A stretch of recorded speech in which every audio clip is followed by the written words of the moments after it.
Hi hello అందరికీ నమస్కారం. నా పేరు వాణి. ఇవాళ మనం ఈ వీడియోలో ద కిల్లర్ పార్ట్ 12 వినబోతున్నాం.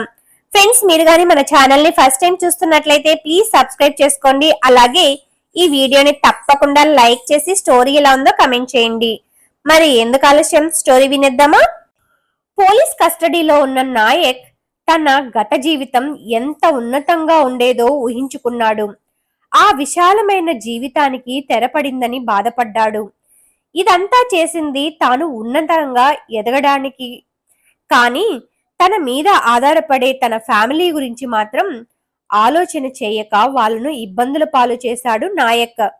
తన మొదటి భార్య మాయ గురించే తెగ ఆలోచించాడు నాయక్. ముగ్గురు కూతుర్లు చనిపోయారు. ఇప్పటిదాకా నాయక్ గురించి పూర్తిగా మాయకు ఏమీ తెలియదు. నేను చేసిన తప్పు ఏమిటో ఇప్పుడు అర్థమైంది. ఆ రోజు లతను చంపేసి ఉంటే ఈ కథ ఇంతవరకు వచ్చేది కాదు. స్నేహితుడి భార్యని వదిలేయడమే చేసిన పెద్ద తప్పు. లత పగ తన కొడుకు రూపంలో తన ఫ్యామిలీ మొత్తాన్ని కాటువేసింది. తన ఫ్యామిలీకి పడిన శిక్ష కన్నా కోర్టు వేసినది పెద్ద శిక్ష కాదని భావించాడు నాయక్. మిమ్మల్ని కలవడానికి ఎవరో వచ్చారు అని సమాచారం వచ్చింది నాయక్కి. ఎవరా అని నాయక్ ఆతృతగా వెళ్ళాడు. నువ్వా మాయా, ఇక్కడకు వచ్చావా? ఇప్పటికి కూడా రాకపోతే ఎలా? మన అమ్మాయిలు ఇంత దారుణంగా హత్యలకు గురి కావడానికి కారణమైన మనిషిని చూద్దామని వచ్చాను. గొప్పగా ప్రేమించే మనసు ఉన్న మీలో ఇంత క్రూరుడు ఉన్నాడని నేను అస్సలు అనుకోలేదు. డబ్బు కోసం ఇంత చేస్తారా? ఏం చేసుకుంటారు ఆ డబ్బంతా? ఇప్పుడు రేపు మీకు ఉరిశిక్ష పడినా పడుతుంది తెలుసా అని అంటుంది మాయ. నన్ను క్షమించు మాయా. నేను ఎవరిని క్షమించడానికి? ఆ దేవుడిని అడగండి క్షమించమని అని అక్కడి నుంచి వెళ్ళిపోయింది మాయ. నాయక్ ఆ రాత్రంతా బాగా ఆలోచించాడు. మర్నాడు తన భార్య సీమ కోసం కబురు పెట్టించాడు. సీమ నాయక్ని చూడడానికి జైలుకు వచ్చింది. ఎలా ఉన్నావు సీమ? నన్ను చూడడానికి రావాలనిపించలేదా అని అడుగుతాడు. ఎలా ఉంటానో మీకు తెలియదా? భర్త ఇలాంటి వాడని తెలిసాక నేను చేసింది తప్పే, కానీ బిజినెస్ డెవలప్మెంట్ కోసమే చేశాను. విధి నన్ను వేరేలాగా వెంటాడింది. ఇప్పుడు నాకు ఒక సహాయం చేస్తావా అని అడుగుతాడు. మాయ గురించి సీమాకు చెప్పాడు నాయక్. ఆమెకు ఎవరూ లేరు. ఆమెను నువ్వు కనిపెట్టుకుని ఉండాలి. మీరందరూ హ్యాపీగా ఉంటే నాకు అదే చాలు. మీరు స్వతహాగా చెడ్డవారు కాదని నాకు తెలుసు. మీకోసం నేను అలాగే చేస్తాను. మన అందరినీ ఈ స్థితికి తీసుకువచ్చిన ఆ నందా కొడుకుకి ఆ దేవుడే పెద్ద శిక్ష వెయ్యాలని కోరుకుంటున్నాను. మిగిలిన ఈ నా జీవితం ప్రశాంతంగా జీవించాలన్నదే నా కోరిక. మరో పక్క ఇన్స్పెక్టర్ రామ్కి అందరూ జైజేలు పలుకుతున్నారు. పెద్ద ఇన్స్పెక్టర్ సార్ అయితే కేస్ సాల్వ్ చేసి నిందుడిని పట్టుకున్నందుకు ప్రమోషన్ ప్రకటించాడు.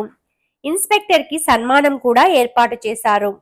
ఆ రోజు సన్మాన సభలో మన ఇన్స్పెక్టర్ రామ్ గురించి ఎంత చెప్పినా తక్కువే. ఆయన ఈ కేసుని ఒక ఛాలెంజ్గా తీసుకున్నాడు. అలాగే పరిష్కరించాడు. గతంలో కూడా ఆయన చాలా కేసులు సాల్వ్ చేశారు. సీరియల్ కిల్లర్ని పట్టుకోవడానికి అతనే సొంతంగా కష్టపడి ఈ కేసు సాల్వ్ చేశారు. రామ్ని సన్మానించుకోవడం మనందరి అదృష్టం. ఆయనకు ప్రమోషన్ మీద వేరే ఊరు బదిలీ అయ్యింది. అక్కడ కూడా ఆయన మరిన్ని గొప్ప విజయాలు సాధించాలని కోరుకుందాం అని అంటారు. అందరికీ నా కృతజ్ఞతలు. నేను ఆ ముసుగు మనిషిని పట్టుకోవడానికి ముఖ్య కారణం మీ అందరి సహకారమే. మీ సహకారమే లేకపోతే మేము ఏమీ చెయ్యలేము, ఏమీ సాధించలేము. ఈ విషయంలో గొప్పగా సహకరించిన సుబ్బారావు గారికి, వారి అబ్బాయి ఆనంద్కి నా కృతజ్ఞతలు. అంకిత తన ప్రాణాలను పణంగా పెట్టి హెల్ప్ చేసిందనే చెప్పాలి. ఆ కుటుంబానికి గవర్నమెంట్ తరపున సహకారాలు ఉంటాయి. అయినా ముగ్గురు అమ్మాయిల ప్రాణాలు పోయినందుకు చాలా బాధగా ఉంది అన్నాడు రామ్. నంద తన కొడుకు చేసిన పనికి ఒక పక్క మనసులో మెచ్చుకున్నా ఉన్న ఒక్క కొడుకు పరిస్థితి ఇలా అయినందుకు చాలా బాధపడ్డాడు. సాక్ష్యాలు గట్టిగా ఉన్నాయి. కనీసం ఉరిశిక్ష పడకుండా ఉంటే చాలని దేవుడిని కోరుకున్నాడు.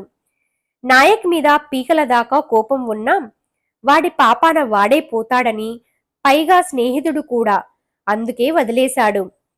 ఇక్కడ సుబ్బారావు ఇంట్లో పెద్ద గండమే తప్పిందే అమ్మాయి అంకిత. రోజులు అసలే బాగాలేవు. అమ్మాయిల్ని ఒంటరిగా అస్సలు పంపలేము.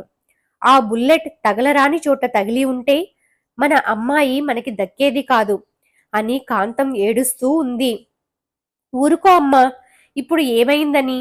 మనం చేసిన సహాయానికి మనకి అవార్డు కూడా ప్రకటించారు తెలుసా? నేను చేసిన సహాయానికి నాకు పోలీస్ ఉద్యోగం కూడా ఇస్తానని చెప్పారు ఇన్స్పెక్టర్ రామ్. అంతా మంచి జరిగింది మరి అని అంటాడు.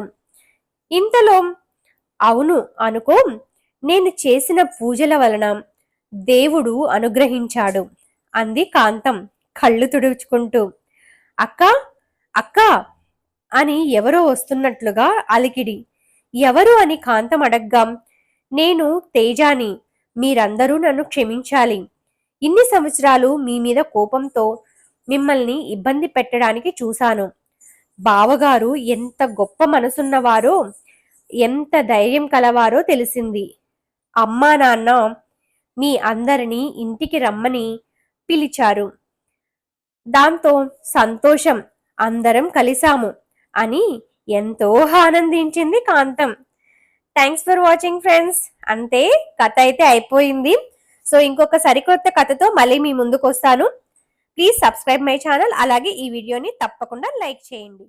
Thank you.